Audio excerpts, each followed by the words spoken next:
시청자 여러분 안녕하십니까? 재헌절 아침 뉴스 퍼레이드 시작합니다.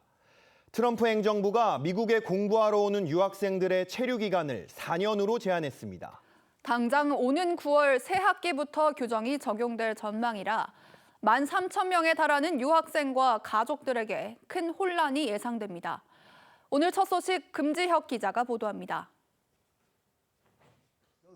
도널드 트럼프 미국 대통령은 작년 6월 하버드 대학교에서 공부하려는 유학생들의 입국을 6개월 동안 금지하는 내용의 포고문에 서명했습니다. We want to have great students here. We just don't want students that are causing trouble. We want to have students.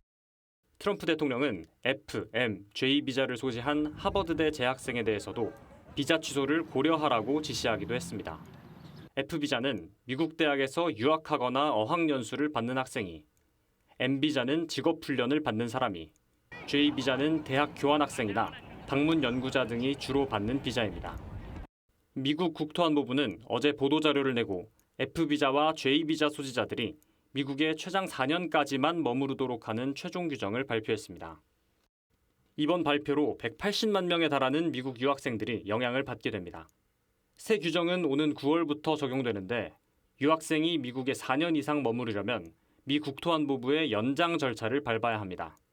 학업 관련 계획을 분명하게 제시하지 못할 경우 연장 승인이 쉽지 않을 것으로 전망됩니다. 주미 한국대사관에 따르면 학생 비자 F1으로 미국에 체류 중인 한국인 유학생은 12,000명, F2 비자로 함께 머무는 유학생 가족도 1,000명이 넘습니다. 또 J 비자로 미국에 입국한 교환 방문자와 가족은 10,000명이 넘습니다. TV조선 금지혁입니다. 종합특검이 청구한 심우정 전 검찰총장의 구속영장을 법원이 기각했습니다. 앞서 종합특검이 무더기로 청구했던 구속영장들이 잇따라 기각되면서 수사 역량에 대한 비판이 높아지고 있지만 여당은 종합특검의 활동 기간을 30일 더 늘리는 방안을 추진하고 있습니다. 이상배 기자의 보도입니다. 심우정 전 검찰총장이 서울 구치소를 빠져나옵니다. 법원은 어젯밤 심 전 총장의 구속 전 피의자 신문을 진행한 뒤 구속영장 기각을 결정했습니다. 서울중앙지법은 증거인멸의 염려에 대한 소명이 부족하고 도망할 염려가 있다고 보기도 어렵다고 기각 이유를 설명했습니다. 특검은 지난 14일 심 전 총장에 대해 내란 중요임무 종사와 직권남용 권리행사 방해 등의 혐의로 구속영장을 청구한 바 있습니다. 증거와 법리에 따라서 현명하게 판단해 주신 법원의 결정에 감사드립니다. 하지만 이 사건들은 이미 내란 특검이 한 차례 들여다본 뒤 혐의 입증이 쉽지 않다고 보고 각하 또는 이첩한 사안들이라 애초부터 무리한 영장 청구라는 비판이 많았습니다. 심 전 총장과 함께 구속영장이 청구된 전무곤 전 대검 기획조정부장에 대한 영장도 기각되면서 지금까지 종합특검이 청구한 구속영장 18건 중 6건만 발부됐습니다. 지난 2월 출범에 2차례 기한이 연장된 종합특검은 100억 원 가까운 예산을 쓰고도 성과는 못 낸 채 여러 구설수만 나왔습니다. 빌드업 과정이어서 곧 원하시는 장면들을 좀 보시지 않을까 싶습니다. 그런데도 법으로 정한 2차례 연장 시한 종료가 다가오자 민주당은 법을 고쳐 종합특검 수사 기간을 다시 연장하는 방안을 추진 중입니다. TV조선 이상배입니다. 검찰 보안 수사권의 완전 폐지냐, 일부 존치냐를 놓고 여권 내 논쟁이 가열되면서 민주당의 8월 전당대회에도 쟁점으로 부각되고 있습니다. 당내에서 일부 존치 목소리가 커지자 정청래 전 대표는 다시 전면 폐지를 강조하며 지지층 결집에 나섰고 관련 언급을 자제했던 김민석 전 총리도 폐지 입장을 재확인했습니다. 한송원 기자입니다. 민주당 강경파 의원들과 검찰개혁 토론회를 공동 주최한 정청래 전 대표는 수십 년 염원해왔던 검찰개혁 대국민 약속을 파기할 수 없다며 보안 수사권 전면 폐지를 다시 한번 강조했습니다. 수십 년간 논의해왔고 수십 년간 염원해왔던 보안 수사권 전면 폐지는 이제 끝장을 내야 합니다. 토론회 직후엔 검찰개혁에 실패하면 총선도 어려워진다고 경고했고 대통령의 검찰개혁 의중을 묻는 질문엔 날선 반응을 보였습니다.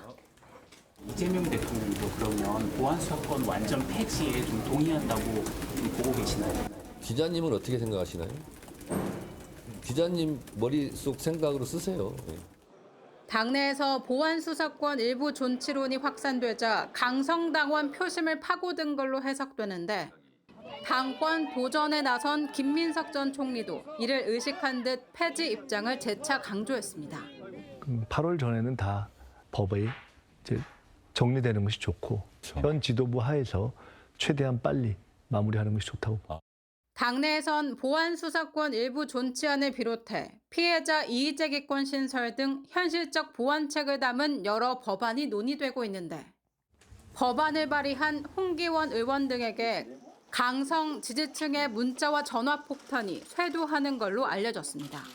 다음 주에는 홍기원 의원안 그리고 정점식, 박규택 의원안, 다른 의원님들이 추가로 발의한 안에 대해서 함께 조문 독회와 심사가 있을 예정이고 당 지도부는 다음 주 토론회와 정책 의총 등을 거쳐 수기를 이어가겠다고 했지만 당내에선 마냥 미룰 순 없는 사안인 만큼 최대한 신속하게 결론을 낼 것이란 기류도 있습니다.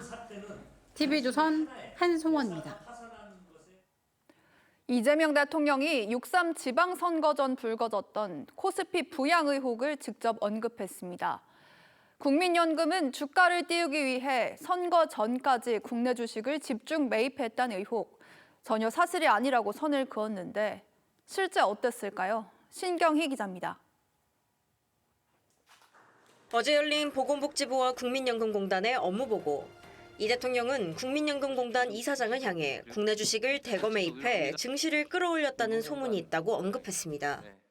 지방선거 때문에 국내 주식을 마구 사가지고 주가를 올렸다는 소문이 있는데 전혀 그렇지 않습니다. 김 이사장은 국민연금이 새로 사들인 것이 아니라 기존에 보유하고 있던 주식의 가치가 코스피 상승으로 함께 오른 것뿐이라고 설명했습니다. 또 이익을 내서 국민들에게 연금을 돌려드려야 하는데 국민들의 관심이 집중돼 있어 차분한 연금 운용에 애로가 있다고도 설명했습니다. 나도 모르게 주식을 주가를 올리기 위해서 막 연금이 샀나 그래서 나보고 나중에 보자고 벼르는 사람이 많아요. 예, 뭐 우리 대통령님과 제가 욕을 많이 얻어먹고 있습니다. 그래. 하지만 기금 운용위는 지방선거 직전인 지난 5월 28일 국내 주식 목표 비중을 14.9%에서 20.8%로 높였습니다. 여기에 목표 비중을 넘어 투자할 수 있는 전략적 자산 배분 허용 범위까지 한시적으로 확대하면서도 허용 범위는 공개하지 않았습니다. 국민연금의 국내 주식 비중이 너무 높아 강제로 주식을 팔 수밖에 없고 그렇게 되면 주가가 하락할 거라는 소문이 파다하던 시점이었습니다. 이렇게 한도를 늘린 결과 2분기 말 현재 국민연금이 5% 이상 보유한 국내 상장사 주식평가액만 따져도 전체 운용 자산의 27.7%에 달하는 걸로 나타났습니다. TV조선 신경입니다.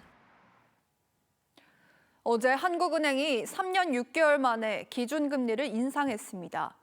반도체 호황으로 성장률 전망치가 높아졌다는 걸 이유로 들었는데 호황을 전혀 체감하지 못하는 자영업자들은 앞으로 늘어날 대출 이자 부담에 떨고 있습니다.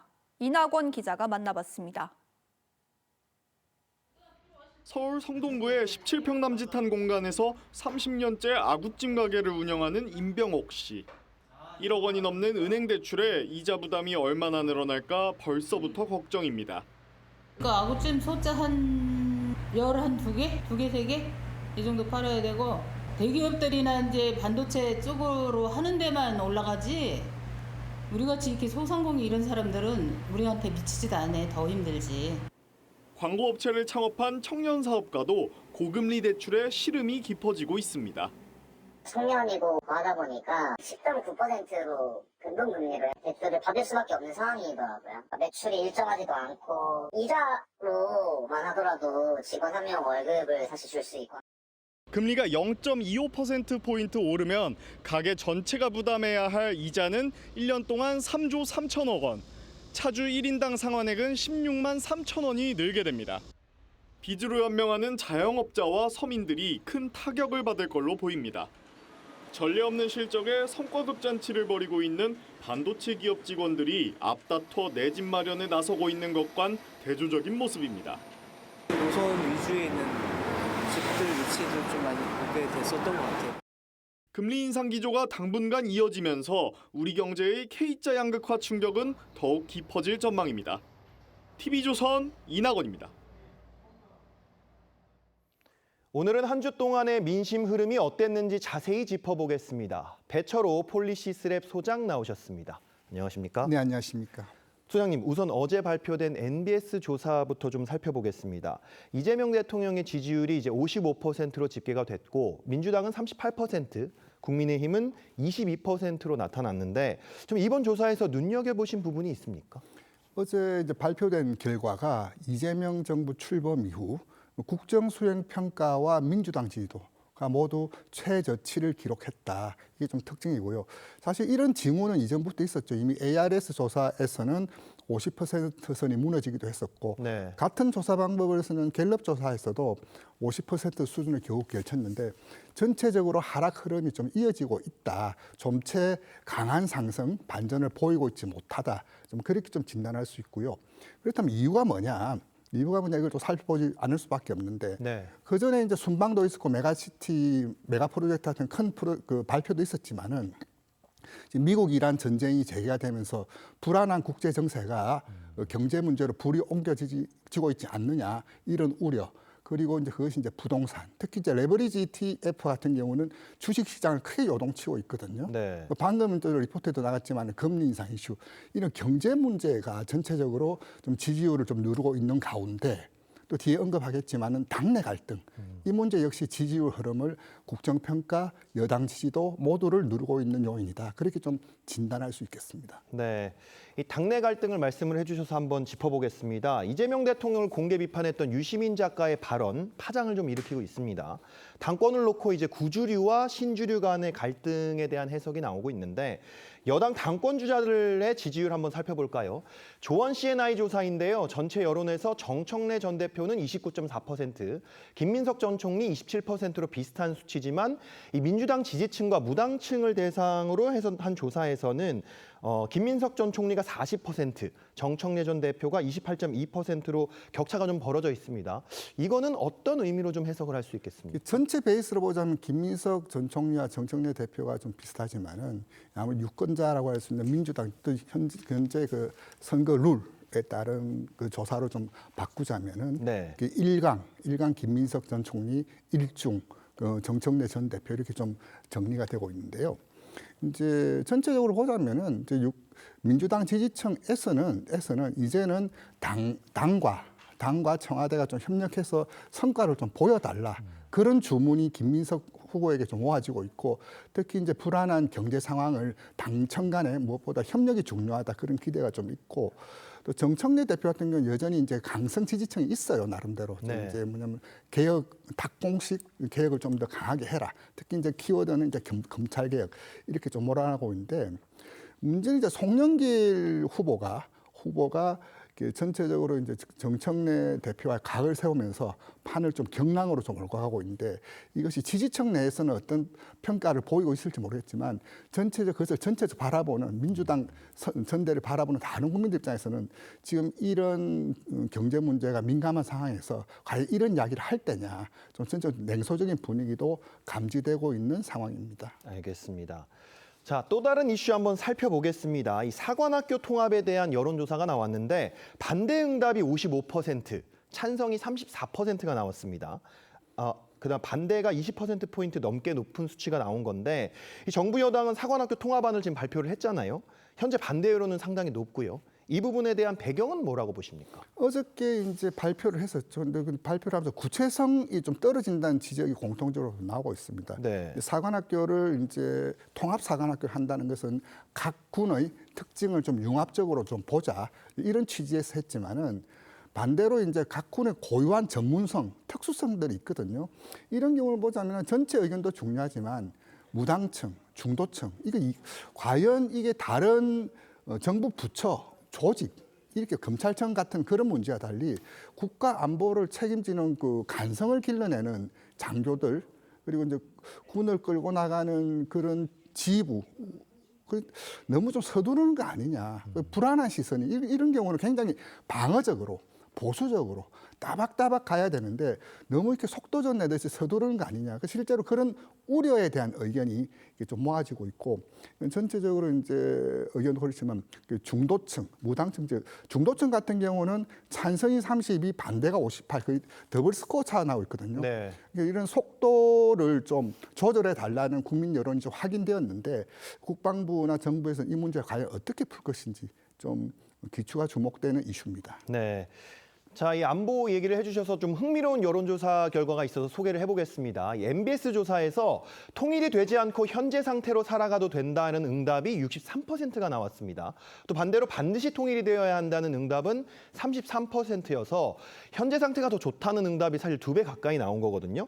이 안보관이 좀 바뀐 거, 통일에 대한 국민 인식이 바뀐 것 같은데 어떻게 보십니까? 좀 바뀌었다라고 할 수 있겠죠. 이제 우리가 뭐 코호트 분석, 세대 분석이라고 하는데 이른바 70대 이상 같은 경우는 전후 세대, 전쟁을 직접적으로 겪었던 세대들이고 50대, 60대만 하더라도 방공교육, 그런 교육을 받아서 이제 북한에 대한 인식이 좀 적대적으로 있었고 또 한쪽으로는 이제 80년대, 90년대 대학가를 중심으로 북한 바로 알기 운동하면서 통일에 대한 요구가 올라갔지만은 네.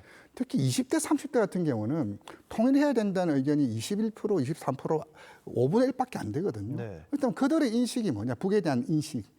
이제 3대 세습 넘어서 4대 세습 가고 있고 이제 우리가 그렇게 지원을 해줬는데 핵으로 돌아오더라. 일단 북에 대한 반감이 따로 이제 서로 다른 국가로 가도 되지 않느냐, 굳이 통일할 필요가 있겠어? 이런 의견을 좀 모아지고 있는데 글쎄요, 과연 국민 여론은 이렇듯하지만 만약 우리 국민 여론을 인정하고 존중해야 되지만 이것은 인정의 존중의 문제냐? 아니다. 좀 더 우리가 또 통일에 대해서 좀 적극적으로 좀 나서야 되지 않냐? 좀 그런 의미를 좀 주고 있다. 그렇게 좀 볼 수 있습니다. 알겠습니다. 오늘 소장님 말씀은 여기까지 듣겠습니다. 감사합니다. 네, 감사합니다. 촉법 소년의 나이를 낮추는 방안을 검토하는 정부에게 힘을 싣는 사건이 또 한 번 발생했습니다. 중학생 2명이 수도권 일대를 돌며 1,000만 원 넘는 현금을 훔치다 경찰에 붙잡혔는데 촉법 소년이라는 이유로 풀려난 겁니다. 김서정 기자의 단독 보도입니다. 새벽 시간 검은 옷을 입은 남자 2명이 무인 점포 안에 있는 집회교환기 앞을 서성입니다. 잠시 후 자신의 몸통만한 절단기를 꺼내더니 자물쇠를 자르려 안간힘을 씁니다. 몇 분 후 자물쇠가 절단되자 안에 있던 현금을 가방에 쓸어 담고 유유히 빠져나갑니다. 지난 2일 새벽 3시 20분쯤 경기 군포시의 무인인형 뽑기 가게에서 중학교 2학년 2명이 현금 약 400만 원을 훔쳐 달아났습니다. 목격자 신고를 받고 출동한 경찰은 이들을 가게 근처에서 현행범으로 체포했는데 들고 있던 가방에는 현금 1,200만 원가량이 들어있었습니다. 조사 결과 이들은 지난달 30일부터 사흘 동안 인천과 서울 영등포, 구로, 관악, 군포 등을 택시를 타고 돌아다니며 절도를 저지른 것으로 확인됐습니다. 하지만 이들은 만 13세로 촉법 소년이라 형사처벌을 받지 않고 체포 당일 풀려났습니다. 바로 잡혔는데도 불구하고 바로 풀려났다고 하니까 아무리 나이가 어리다고 해도 이건 법이 좀 잘못된 것 같아요. 경찰은 이들의 범행이 총 10여 건에 달하는 것으로 보고 범행 경위와 추가 피해 금액 등을 확인 중입니다. TV조선 김서정입니다. 오늘 아침 가장 뜨거운 뉴스만 콕 집어 전해드립니다. 키워드 나우 시작합니다. 오늘 첫 번째 키워드 50일입니다. 금융당국이 삼성전자와 SK하이닉스 단일 종목 레버리지 ETF 상품에 대한 대책을 내놨습니다. 현재 1,000만 원인 예탁금 기준을 3,000만 원으로 대폭 확대하는 한편 20주 단위로만 매매하고 신규 상장도 금지하는 방안이 담겼는데요. 이 상품 때문에 국내는 물론 전 세계 증시가 출렁인다는 비판이 들끓자 급하게 보완책을 내놓은 겁니다. 자, 한국거래소 여기도 ETF 때문에 시끄럽죠? 예, 그렇습니다. 보완 대책을 잘 신속하게 마련하도록 하시고요. 김용범 청와대 정책실장의 제안으로 탄생한 단일 종목 레버리지 ETF. 많은 전문가들이 큰일 난다고 말리는데도 덜컥 출시했다가 불과 50일 만에 보완책까지 나온 건데요. 부랴부랴 내놓은 처방이 얼마나 효과를 발휘할지 지켜봐야겠습니다. 두 번째 키워드는 24세 정재환입니다. 아파트에서 친구를 흉기로 잔혹하게 살해한 혐의를 받는 24살 정재환의 신상이 공개됐습니다. 지난 4일 정 씨는 경북 경산시 자신의 아파트에서 함께 술을 마시던 친구를 흉기로 찔러 살해한 뒤 피가 묻은 나체 상태로 인근 편의점에서 우유를 훔쳐먹고 거리를 활보하는 등 기행을 벌였습니다.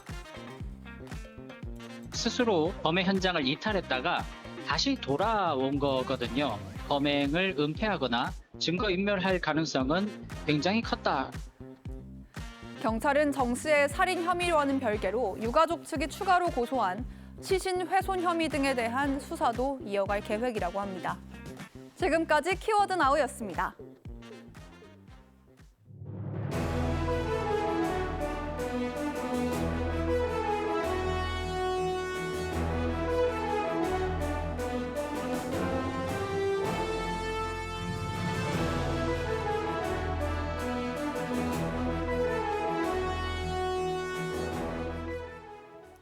미국에 체류하고 있는 한국 유학생들과 가족 13,000명에게 청천벽력과도 같은 소식이 전해졌습니다.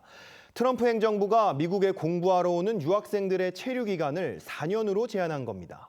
현재 미국 내에서 유학 중인 전 세계 학생들의 규모만 180만 명에 달하는 상황인데 당장 9월부터 시작되는 새 학기에 이 규정이 적용될 예정이라 혼란이 커질 걸로 보입니다. 금지혁 기자의 보도입니다. 도널드 트럼프 미국 대통령은 작년 6월 하버드 대학교에서 공부하려는 유학생들의 입국을 6개월 동안 금지하는 내용의 포고문에 서명했습니다. We want to have great students here. We just don't want students that are causing trouble. We want to have students. 트럼프 대통령은 F, M, J 비자를 소지한 하버드대 재학생에 대해서도 비자 취소를 고려하라고 지시하기도 했습니다. F 비자는 미국 대학에서 유학하거나 어학연수를 받는 학생이, M 비자는 직업훈련을 받는 사람이, J 비자는 대학 교환학생이나 방문 연구자 등이 주로 받는 비자입니다. 미국 국토안보부는 어제 보도자료를 내고 F 비자와 J 비자 소지자들이 미국에 최장 4년까지만 머무르도록 하는 최종 규정을 발표했습니다. 이번 발표로 180만 명에 달하는 미국 유학생들이 영향을 받게 됩니다. 새 규정은 오는 9월부터 적용되는데 유학생이 미국에 4년 이상 머무르려면 미 국토안보부의 연장 절차를 밟아야 합니다. 학업 관련 계획을 분명하게 제시하지 못할 경우 연장 승인이 쉽지 않을 것으로 전망됩니다. 주미 한국대사관에 따르면 학생 비자 F1으로 미국에 체류 중인 한국인 유학생은 12,000명, F2 비자로 함께 머무는 유학생 가족도 1,000명이 넘습니다. 또 J 비자로 미국에 입국한 교환 방문자와 가족은 10,000명이 넘습니다. TV조선 금지혁입니다. 법원이 심우정 전 검찰총장에 청구된 구속영장을 기각했습니다. 종합특검이 청구한 구속영장 18건 가운데 심 전 총장을 포함해 12건이 기각됐는데요. 종합특검의 수사 역량에 대한 비판이 높아지고 있지만 여권은 활동 기간을 30일 더 늘리는 방안을 추진하고 있습니다. 이상배 기자입니다. 심우정 전 검찰총장이 서울 구치소를 빠져나옵니다. 법원은 어젯밤 심 전 총장의 구속 전 피의자 신문을 진행한 뒤 구속영장 기각을 결정했습니다. 서울중앙지법은 증거인멸의 염려에 대한 소명이 부족하고 도망할 염려가 있다고 보기도 어렵다고 기각 이유를 설명했습니다. 특검은 지난 14일 심 전 총장에 대해 내란 중요 임무 종사와 직권남용 권리행사 방해 등의 혐의로 구속영장을 청구한 바 있습니다. 증거와 법리에 따라서 현명하게 판단해 주신 법원의 결정에 감사드립니다. 하지만 이 사건들은 이미 내란 특검이 한 차례 들여다본 뒤 혐의 입증이 쉽지 않다고 보고 각하 또는 이첩한 사안들이라 애초부터 무리한 영장 청구라는 비판이 많았습니다. 심 전 총장과 함께 구속영장이 청구된 전무건 전 대검 기획조정부장에 대한 영장도 기각되면서 지금까지 종합특검이 청구한 구속영장 18건 중 6건만 발부됐습니다. 지난 2월 출범에 2차례 기한이 연장된 종합특검은 100억 원 가까운 예산을 쓰고도 성과는 못 낸 채 여러 구설수만 나왔습니다. 빌드업 과정이어서 곧 원하시는 장면들을 좀 보시지 않을까 싶습니다.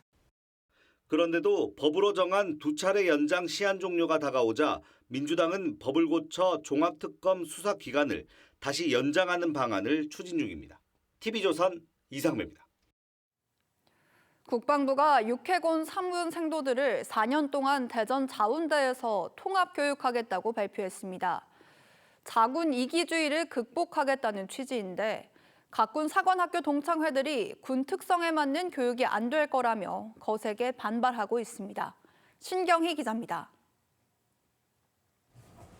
민주당 지도부와 국회에서 당정협의회를 가진 안규백 국방장관은 국군사관학교 창설 계획을 공식 발표했습니다.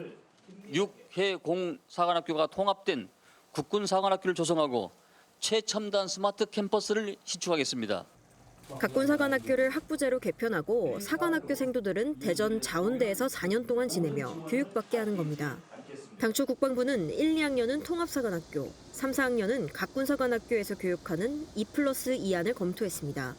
불과 몇 개월 만에 계획을 바꾼 건데 국방부 관계자는 생도 자치활동의 유지가 더 중요하기 때문이라며 통합생도들이 4년 동안 함께 생활해야 자군 이기주의를 극복하고 단결력을 기를 수 있다는 취지로 설명했습니다. 전문성이 떨어질 수 있다는 우려에 대해서는 공군은 자운대에서 40분 떨어진 청주에서, 해군은 평택에서 집중교육이 충분히 가능하다고 했습니다.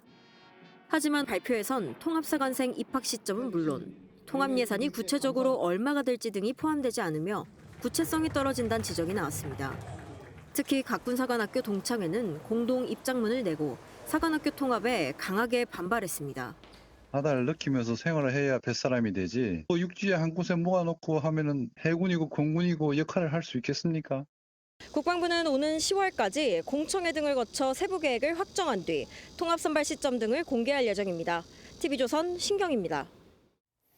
범여권 농객인 유시민 작가가 이재명 대통령을 강하게 비판한 걸 두고 후폭풍이 사그라들지 않고 있습니다. 발언 수위가 선을 넘었다며 친명계를 중심으로 거센 반발이 나오는 건데 정청래 전 대표와 친청계는 말을 아끼면서 상반된 모습을 보이고 있습니다. 고이동 기자의 보도입니다. 한 유튜브 방송에 출연한 유시민 작가는 이재명 대통령의 국정 운영을 실패의 길이라고 평가하며 여권의 큰 파장을 불러왔습니다. 대통령의 권력의 힘으로 이걸 하고 있다는 거예요. 너무너무 불안하고요. 이것이 옳다 그르다를 떠나서 필연적인 실패의 길로 가고 있다. 당내에선 친명계를 중심으로 격앙된 반응이 나왔습니다. 이 대통령의 복심으로 꼽히는 김남준 의원은 개혁을 위한 쓴소리가 아닌 독설에 가깝다며 말을 왜곡해 대통령을 적으로 만들지 말라고 비판했습니다. 박지원 의원은 유 작가가 DJ 정부 당시에도 5년 내내 폐악질을 했다고 꼬집었고 실패하라고 고사를 지내는 거냐는 반발도 나왔습니다. 직접적으로 노골적으로 이재명 대통령을 디스한 거죠. 금도를 넘었다고 생각합니다. 당대표 후보자 등록을 마친 당권 주자들도 비판 대열에 가세했습니다. 저렇게 저주와 악담식으로 표현한 것은 좀 맞지 않는 게 아니냐. 무조건 모든 것을 선악으로 구분해내려는 것이 오히려 더 필패의 길. 통상적인 평론의 영역은 좀 벗어나신 것으로 보여서 청와대 역시 유 작가의 검찰개혁 책임론에 수사기소 분리 핵심 가치에는 흔들린 적이 없다고 반박했습니다. 반면 정청래 전 대표와 친청계 의원들은 별다른 반응 없이 침묵했습니다. 유시민 작가가 노코멘트 하겠습니다. 유 작가의 발언을 두고 일각에선 특정 후보 밀어주기 아니냐는 해석이 나오는데 해당 발언에 반대하는 지지자들의 역결집을 부를 수 있다는 관측도 함께 제기됩니다. TV조선 고이동입니다. 이렇게 전당대회를 앞두고 벌어지는 여권의 내홍은 보안 수사권 폐지 논란에 더해 야당에겐 주도권 탈환의 기회이기도 합니다. 반면 국민의힘 장동혁 대표는 국회 전국 참여 대신 참정권 수호 배지를 나눠주고 재헌절인 오늘은 올림픽 공원 집회에 참여하는 등 장외투쟁을 이어갈 예정입니다. 일각에선 국민의힘이 단일 대우를 만들지 못하며 기회를 전혀 살리지 못하고 있다는 지적도 나옵니다. 변정현 기자가 보도합니다. 국회 앞 계단에 선관위 특검 촉구 손팻말을 든 시민들이 모여 야당 주도 특검을 촉구합니다. 국민 특검 실시하라! 장동혁 국민의힘 대표는 국회의장 등이 참석하는 국회 경축식은 가지 않겠다며 대신 올림픽공원으로 모여달라고 호소했습니다. 왜 제1야당 대표가 매일 올림픽공원에 나가냐고 묻습니다. 올림픽공원에 가서 분노한 시민들께 직접 물어보십시오. 장 대표는 지도부만 착용하던 참정권 수호 배지도 109명 의원 전원에게 배부했습니다. 장 대표의 장외투쟁을 두고 당내 비판이 잇따르는 가운데 오히려 참여를 독려한 건데 절반 이상이 받아간 걸로 알려졌습니다. 많은 현안을 같이 논의하면서 해야 될 그런 자리에 있지 않고 현장으로 다니는 게 좀 그렇게 썩 좋아 보이지는 않습니다.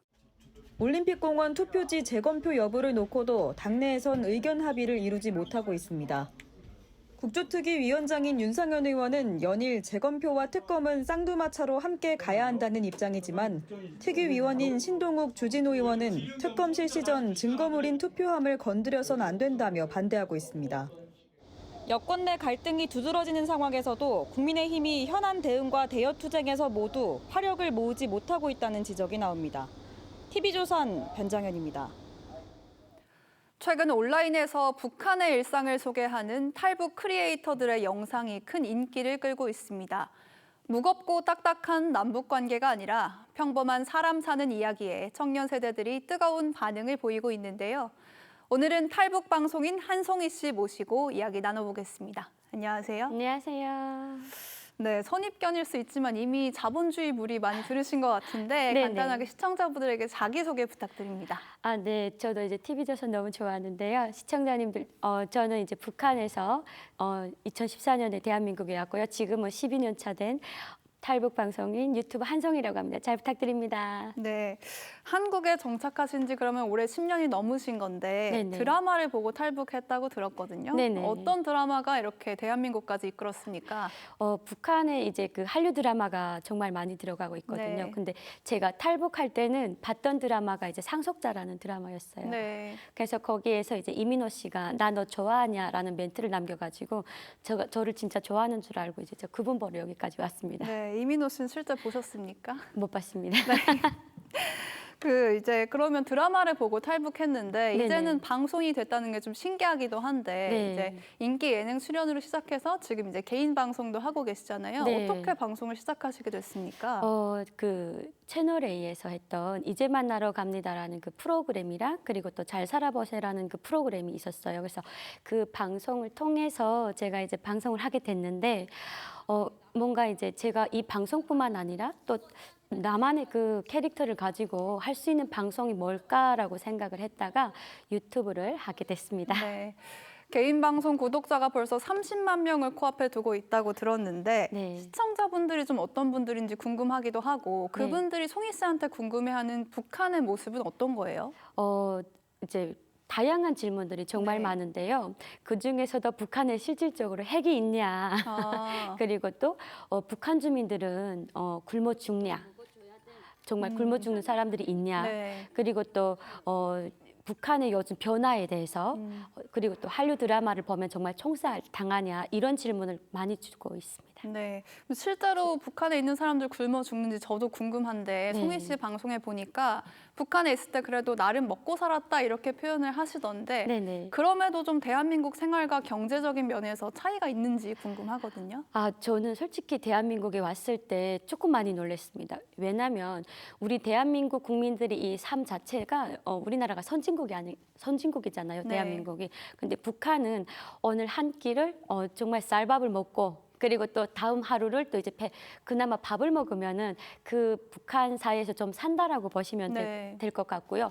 저는 대한민국에 와서 우리 대한민국 국민들이 이 삶을 보면서 역시 정말 너무 멋진 나라기도 하지만 대한민국 국민들이 이 삶에 있어서 정말 박수를 보내고 싶다. 왜냐하면 이제 월급을 받아가지고 그 월급으로 이제 나의 삶을 이제 구축하는 거잖아요. 근데 북한 같은 경우에는 그게 이제 월급이 이제 없어요. 그러니까 준다고 하더라도 네. 그 월급으로 살 수가 없거든요. 그래서 그런 점을 보면 확실히 비교가 많이 됩니다. 네, 그러면 송이 씨가 북한에서 생각하기에는 뭐 나 정도면은 그래도 잘 먹고 산다고 생각을 했는데 네. 막상 대한민국에 와 보니까 너무 달랐다 이런 얘기이신 거잖아요. 그냥 북한에서 그냥 조금 먹고 사는 거지 북한과 대한민국을 비교를 하면 절대로 안 됩니다. 네. 네, 큰일 납니다. 네. 그럼 이제 우리가 흔히 아는 북한에 정말 못 먹어서 이제 한국으로 남한에 오신 분들은 정말 도대체 어느 정도인지 궁금한데 송희 씨도 듣고 좀 놀라셨다고요? 네, 저 같은 경우에는 이제 저는 그나마 그 동네에서는 이제 아빠가 그 지위가 좀 있어가지고 밥은 조금 먹고 살았지만은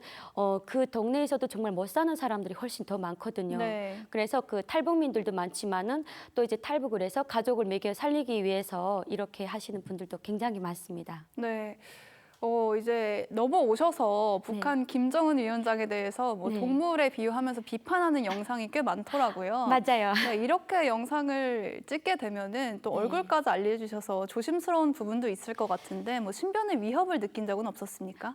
저는 이제 신변의 위협을 느낀 적은 없고요. 그리고 또 저를 이제 그 보호하는 우리 담당 형사님이 계세요. 네. 그래서 저는 항상 이제 어떤 일이 진행이 뭐 어떤 일이 사소한 일이라도 있으면 이제 항상 그 담당 형사님한테 이야기를 드리기 때문에 저는 대한민국 보호법 아래서 아주 그냥 잘 지내고 있습니다.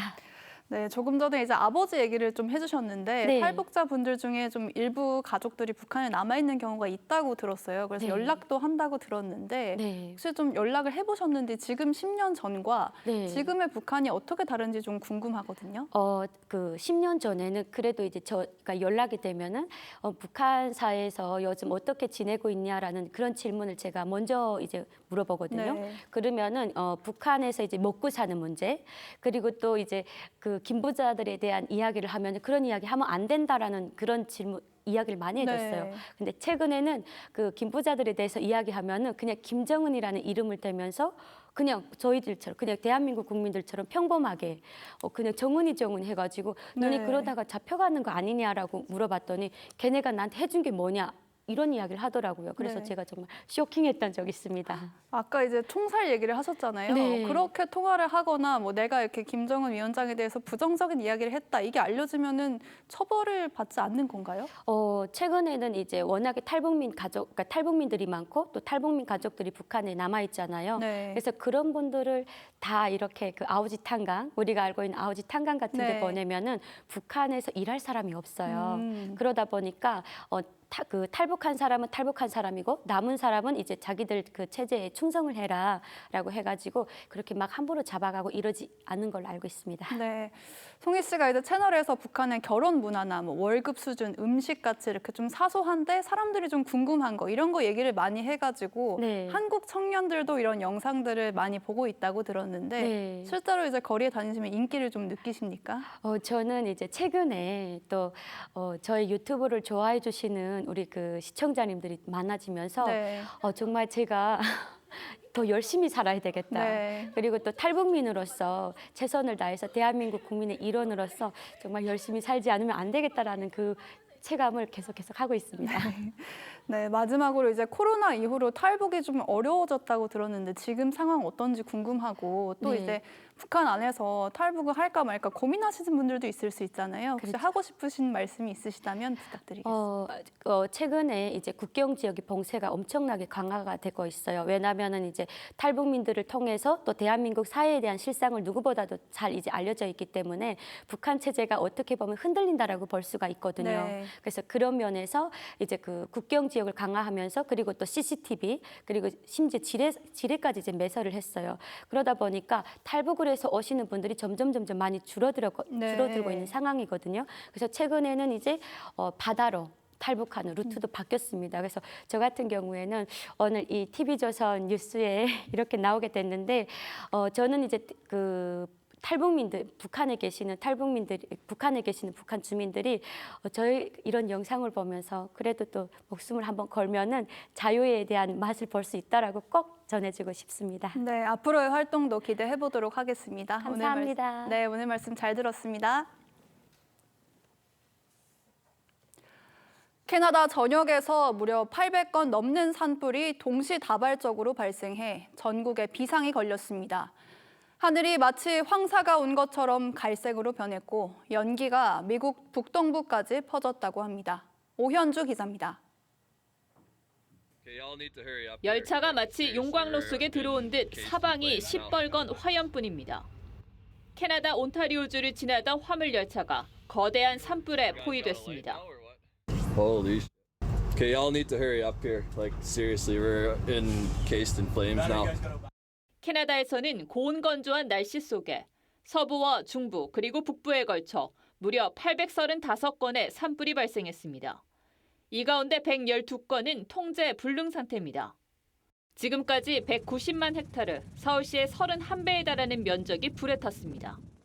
온타리오주 북서부에서 난 산불로 인근 썬더베이는 검붉은 연기가 내려앉았고 직선거리로 1000km 가까이 떨어진 토론토까지 환갈색 연기가 퍼지며 고층 건물의 경계가 흐릿해졌습니다. Oh, you can definitely smell it. Absolutely. As soon as I woke up in the morning, I went outside on my terrace, and you could definitely smell the smoke in the air, and it's very hazy out. 환경당국은 토론토의 대기질이 매우 높은 위험 단계라며 월드컵 행사를 취소하는 등 야외 활동 자제령을 내렸습니다. 연기는 국경을 맞댄 뉴욕 등 미국 북동부까지 바람을 타고 퍼졌습니다. It's already here, basically, here meaning in New York City. We probably haven't seen the worst of it yet for the Great Lakes and the upstate in New England yet either. 특히 오는 19일 뉴저지에서 월드컵 결승전이 열릴 예정이어서 당국이 긴장하고 있습니다. TV조선 오현주입니다.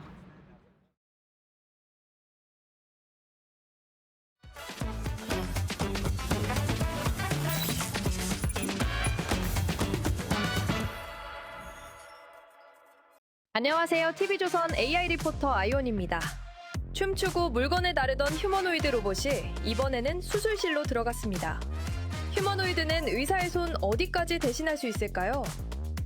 수술대 앞에 선 두 대의 휴머노이드 로봇. 한 대는 카메라를 잡고 다른 한 대는 수술기구를 움직여 몸속 조직을 떼어냅니다. 미국 연구팀은 휴머노이드를 원격으로 조종해 살아있는 돼지의 담낭을 제거하는 복강경 수술을 진행했고 이 결과는 국제학술지 네이처에 실렸습니다. 이번 연구가 특히 주목받는 건 어떤 의료 현장에도 바로 투입될 수 있는 휴머노이드 특유의 뛰어난 확장성 때문입니다.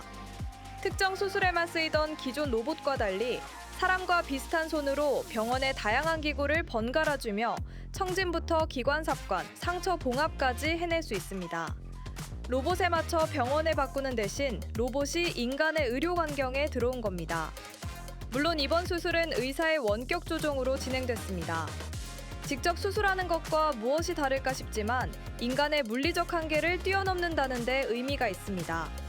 로봇은 미세한 손떨림을 완벽히 걸러내고 맨손으로는 불가능한 각도까지 관절을 꺾어 정교하게 움직입니다. 통신망만 있다면 오지나 지구 반대편의 환자도 원격 수술이 가능합니다. 일론 머스크는 얼마 전 로봇 의사에 대해 이렇게 전망했습니다. Three years at scale. Yes. Meaning there'll probably be more Optimus robots that are great surgeons than there are all surgeons on Earth. 요즘 의료 로봇의 발전 속도를 보면 머스크의 예언이 터무니없는 과장이 아닐지도 모릅니다.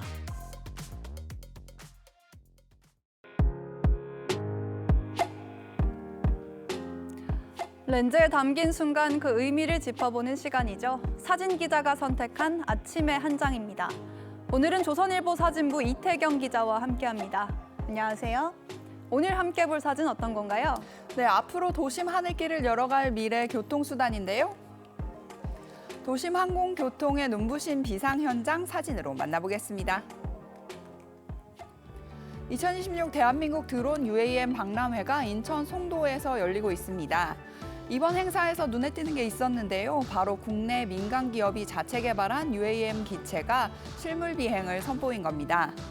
기체가 떠오르자 현장을 찾은 시민들은 신기한 듯 그 모습을 사진에 담기 바빴습니다. 우리 기술로 만든 기체가 시험 비행에 성공했다니 정말 축하할 일인데요. 이번 행사에 또 어떤 새로운 기술들이 선보여졌나요? 네, 이번 박람회에서는 우리 일상을 바꿀 다양한 드론 기술을 한눈에 볼 수 있었는데요. 현장을 채운 드론들을 보면 그 쓰임새가 무척 다양합니다. 물류 배송은 물론 재난 현장에 투입되는 특수 목적 드론까지 단순한 취미를 넘어 산업의 판도를 바꾸는 혁신을 직접 확인할 수 있었습니다. 네, 하늘길을 여는 UAM부터 다양한 드론들이 얼마 지나지 않아서 생활 속 필수 기술이 될 것 같다는 생각이 듭니다. 지금까지 아침의 한 장이었습니다. 오늘부터 제헌절 연휴가 시작되는데요. 연휴 내내 이어지는 비 소식에 주목하셔야겠습니다. 현재 충청 이남을 중심으로 비가 내리고 있는데요. 오늘 하루 예상되는 비의 양 살펴보면 충청과 경남에 최대 60mm가량의 비가 더 오겠고 호남과 경북에 5에서 50, 제주에는 5에서 10mm 정도입니다. 한편 오늘 밤부터는 전국으로 비가 확대되겠는데요. 특히 토요일인 내일 새벽부터 아침 사이 중부지방을 중심으로 시간당 최대 80mm가량의 집중호우를 퍼붓기도 하겠습니다. 강하고 많은 비에 피해 없도록 각별히 유의하셔야겠습니다. 제주를 제외한 전국에 폭염과 열대야특보가 해제된 가운데 오늘 한낮 기온 서울 32도, 청주와 광주 31도, 부산 29도로 30도 안팎을 넘나들겠습니다. 다음 주 내내 대체로 흐린 가운데 비 소식이 잦겠습니다. 날씨였습니다. 이상으로 제헌절 뉴스 퍼레이드 마칩니다. 저희는 다음 주 월요일 아침 7시 40분에 뵙겠습니다. 고맙습니다.